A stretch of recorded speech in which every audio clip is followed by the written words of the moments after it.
So as we're looking at this correlation, as we're looking at this relationship between height and shoe size, we have to get some data to determine whether that's true. So we're going to gather that data from within our class. So what everybody needs to do is they need to determine their own height. So you should have a pretty good idea without talking. You should have a pretty good idea of how tall you are. You've probably had your height measured within the past year or year and a half. If you haven't, you just need to estimate your own height. So for instance, for the sake of this discussion, I'm going to say that I am 5'11". No way. I am 5'11" inches.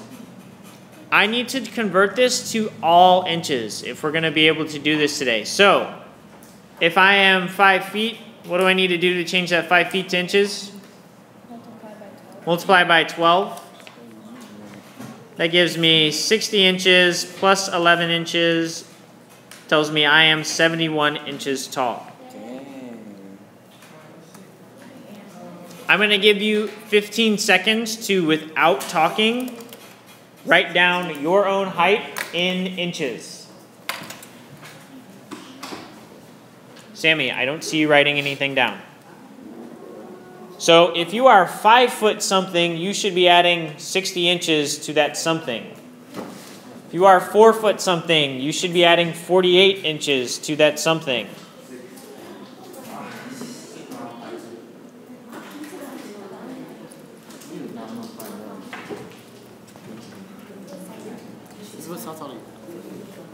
Shoe size. So you should be writing down your shoe size.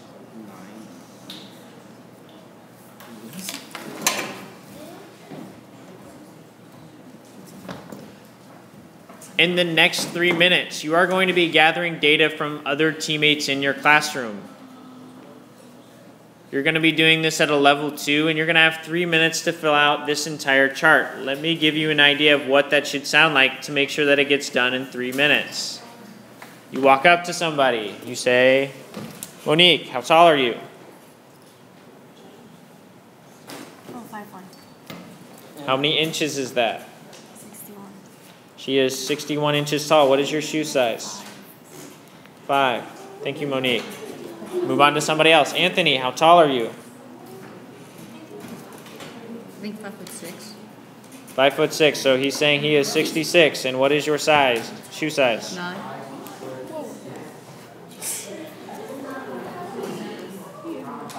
So this is going to be our XY scatter plot. And this is where we're going to plot our X's and our Y's, where we determined that shoe size was X and height was Y. So I'm going to graph each person by starting with their shoe size. So I'm going to start with me. My shoe size is 12. My height is 71. So in order to graph that point, I'm going to come over here to 12, right on the edge, this new line that we drew. And I'm going to come up to 71. And I'm going to draw my point there.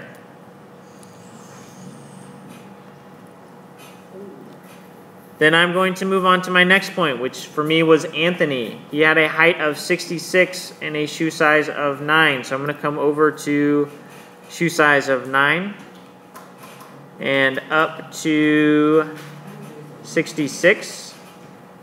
I'm going to draw my point. So each of you I want you to do the same thing with all of your points. You should have about 10 of them. And we will reconvene in another minute or so. So looking at our data, we should be able to fit what we call a trend line to our data if there is a correlation. In other words, it should look like as our points are moving in one direction, they might be moving in another. So for instance, I see if I'm going to follow my points, I'm going to kind of just be going in this general direction here.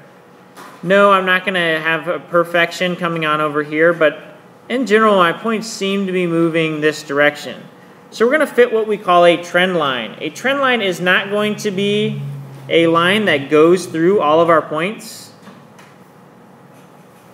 A trend line is going to be a line that seems to just generally fit amongst our points. So this line, again, doesn't go through any of my points, but it seems to fit generally where the data points are going. I'm noticing that when I fit my trend line, there's nothing that's really far away from my trend line. In fact, most of the points are actually pretty close. So this is called a trend line. So let's go ahead and label it as such. Oop. Trend, T-R-E-N-D, trend. So I'm going to, actually let me switch to my black. I'm going to label this as a trend line. Now, this is the most powerful tool that you will learn in 7th grade. We're going to talk a little bit more about the trend line and some of the things that we need to know for CST, and then I'm going to teach you how we use the trend line in the real world and why I think it's the most powerful tool that you learn in 7th grade. Don't move, trend line. Even though we see this is a positively sloped line, we should be able to follow that line, and we see as I'm going up the line, my shoe size is increasing, right? So as shoe size increases, what's going on with my height? I'm also going up in height. So my height is also increasing. So as shoe size increases, height increases. And this is the correlation that we're talking about. We know it's a positive correlation because we have a positively sloped line. And therefore, that's kind of what we know about the correlation. However, what you're supposed to learn in 7th grade doesn't go as far as what I'm about to teach you. And this is because I want you to learn the true power of trend lines and correlations. What this trend line can do for us is it can be used as a prediction tool. Any random person might walk in the room and we might be able to say to them, hey, how tall are you? And we can use our trend line to make a prediction about their height. So it was really funny. Last year when I did this, Ms. Atkinson walked in the room right as I was saying that, and so we asked her height, and then we predicted her shoe size, and we were only half of a size off. So we're not going to do that with Ms. Atkinson. I'm just going to grab... Okay, yes, we'll ask. How tall are you? 5'7". She is 5'7", so that makes her 67 inches tall. So I'm going to use my trend line. I'm going to come along this line for 67 until I hit my trend line, and I'm going to follow my trend line from there straight down.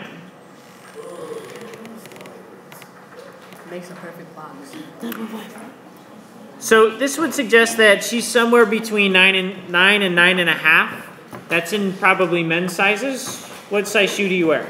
I don't know about men's sizes, but in women's size I wear 7.5. So That's actually perfect because men's sizes is 2 off. So she wears a 9.5 in men's. So we are a really, really good predictor here. We can try it again with somebody different. Sammy, how tall are you? he's 6'2". Yeah, 69, not 5'2". What? I'm confused. Shh. He's 5'2" is what he's saying. I used to say that. You're not 6'2" either. All right, let's try somebody who has a better idea what their height is. Geronimo. 5'4", so he would be 64 inches. So as I follow along and I hit my trend line, this looks like his shoe size should be between 7.5 and 8. What's your shoe size? 8. This is a wonderful, wonderful tool. It is the most exciting and interesting tool that I think that you learn in 7th grade. When you can find a correlation like this and you can draw a trend line, you can use that as a predictor for other things. So as you can see, it's not going to be perfect. If I look over here and I look at someone like this person over here, this person is 65 inches tall. So if I had come and I had predicted their shoe size, I would have predicted their shoe size was somewhere 8, 8.5. Their actual shoe size was 10.5. Is it a perfect predictor? No. No, it's not perfect, but you can make some generalizations. Marketing companies do this all the time. Engineers do this all the time. They use this to make predictions.